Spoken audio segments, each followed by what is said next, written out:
I had $1 for every time I thought about you, I'd be in a higher tax bracket. Excuse me, miss. I'm making my will and I want to list you as my beneficiary. I'll just need your phone number. Good thing I just got term life insurance, because when I saw you, my heart stopped. Girls, your name Fannie Mae? Because you've got my interest. I'm falling for you faster than the price of Bitcoin. You're so hot, my debt snowball's melting. So you've gone insane. That's fun. Why am I rattling off cheesy but effective money-themed pickup lines?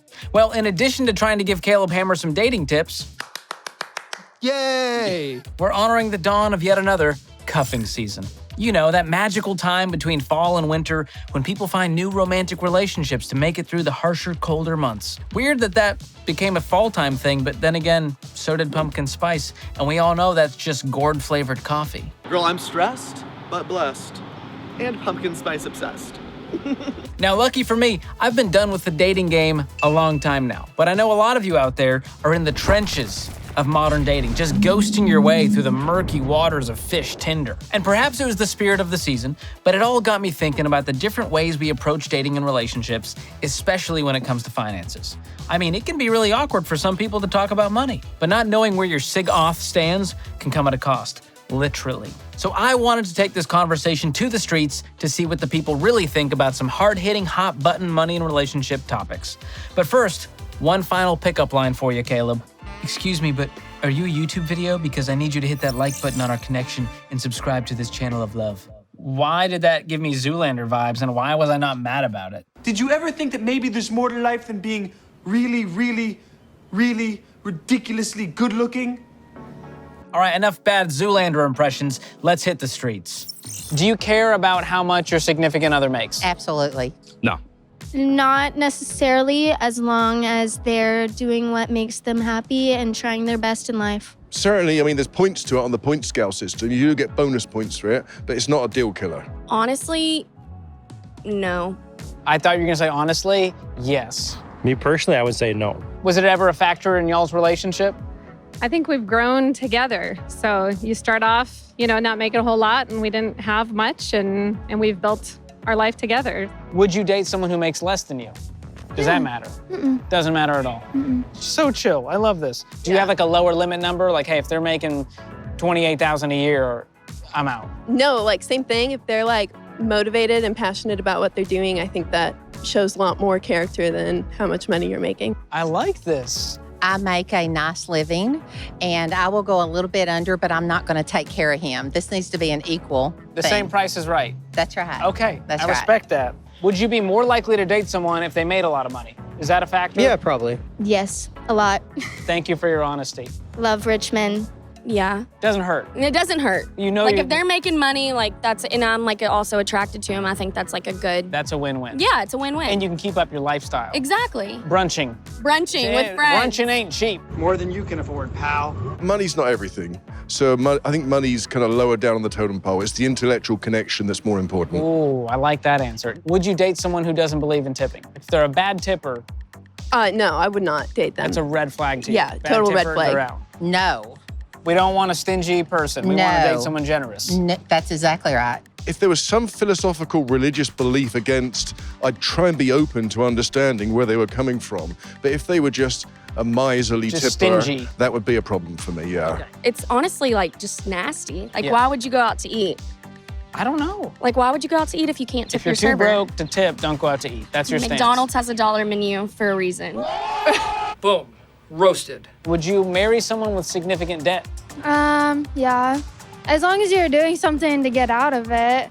I would have to assess their prospects to be able to take care of that debt. Depends on what the debt is for. Med school, yes. Because you're like, well, if you're a You're doctor gonna or make it something- back. Okay. But like significant credit card debt because you're, Out of control spending. yes, no, probably not. What about a car loan? Like they have a car that's way too much of their world. Honestly, that's just stupid, so probably not. This episode is sponsored by BetterHelp. Hey guys, it's George. You knew that. Sometimes this time of year can get a little rough. The sun goes down sooner, you don't know whether to wear long sleeves or short sleeves, and if you don't like pumpkin spice, well, you're just praying for peppermint season to get here. You see, it's rough. But seriously though, if you struggle with seasonal blues and not the kind with an A7 chord, it's natural to feel some sadness or anxiety about it, and that's okay. A lot of people get down this time of year, but adding something positive to your routine can help counteract some of those feelings. Therapy can be a bright spot in all of the stress and change, something to look forward to make you feel grounded and to give you tools to manage those feelings. So if you're thinking of starting therapy, give BetterHelp a try. BetterHelp is flexible because it's online, so it can fit your schedule. Just fill out a brief questionnaire to get matched with a licensed therapist, and you can switch therapists at any time for no extra charge. So find your bright spot this season with our friends at BetterHelp. Visit betterhelp.com/George today to get 10% off your first month. That's betterhelp.com/George. All right, let's get back to it. Would you guys, either of you, date or marry someone who relied on their parents financially? That would be a red flag. Okay, so Yeah. if he's still like If living you- in mom and dad's basement, you're like, bro, you gotta get out. That'd be a red flag, yes. But what if it was her? Well, she's pretty hot. So you'll make an exception for her. Probably. Okay, No, that's a hard no. no, Bubba's got to grow up. Bubba's gonna get his own job, his That's own right. place. Could be even attractive, couldn't it? Depends how much money they've got. Hey. I like the way you're thinking, yes. All right, how much would you be willing to spend without talking to your significant other first? Probably just any money. I'd probably just tell her anything. I mean, just say, hey, like I want to go there and just do it. Just you know? constant, Yeah. open communication. I feel like there should always be communication because then that's where like trust issues come from. And you don't feel like it's overbearing to be like, I gotta report No, every dime I'm spending no, not really. to the old ball and chain. We never really set much of a limit, but we talk about. You're talking about it so regularly. So there's never any surprises? I'm like, whoa, where'd this come from? What do the money conversations look like in your house? I think we really make sure it's something that is going to bring us joy or something that we really, really want before we buy a big purchase. So we really think about it. How important is your partner's credit score? Is that a factor to you? No, Not an issue. no, Do you care about your credit score? yes. Okay, but not theirs. I know it sounds selfish now, doesn't it? But I mean, it's like... It's all about my score. It wouldn't be important to me. I wouldn't think, what's your score and am I going to date you or not? Sure it does, absolutely. So you want to be someone with a great credit score? He can be good. I understand there's issues. He can be good, but he better be able to go get a loan or buy a car without needing me to co-sign. Oh, that's a bad sign. That's like, a I'm not very looking bad for someone sign. who needs a mommy and daddy to That's help. right. Would you combine finances with your spouse? What's your hot Yes take on and this? no. I think that everyone should have 3 bank accounts. One for yourself, they should have their own, and then you have a joint one for necessary expenses together, like mortgage, groceries, stuff like that. Okay, would you combine finances with your spouse? Oh, yeah. Completely? Yeah. No. We would do a joint account, but I'd have a prenup. Oh, okay. Saying, hey, if something goes down, That's right. you're not going to take That's me to right. the What I cleaners. put into this marriage, I'm taking out of this marriage. And do you guys combine finances? We do. Since day one. Yep. All one account? Yes. No his, her, because I've heard this, 3 accounts, one for her, one for him, the joint account, you're not subscribing to that. Nope. What's Never your thought have. process behind it? I think We're a team. yeah, We're a team, everything's in one pot. Yep. always. Any advice to young people out there who are dating? What would you tell them when it comes to money? How to talk about it, what to do about it? I would tell them slow and steady. Don't jump into a relationship. You're only young once. And you need to put 20% of whatever you make in a savings and forget you had it. Just forget it. If you can't pay your own bills and not depend on mom and daddy, you ain't grown up yet. We need to get you a YouTube channel. I think it's time. Okay. Do not date Cancer men. That's a sign. Anybody in July, run away. July bros, it's over for you. I'm sorry. I'm really a good guy. Everyone will vouch for me. Relationships, choose love, mercy, kindness, grace, forgiveness every day. Yes. Well, you guys are amazing. This is what it should look like, guys. Take notes at home. What if I told you my dad is Dave Ramsey? That'd be crazy. It's not, but that would be cool.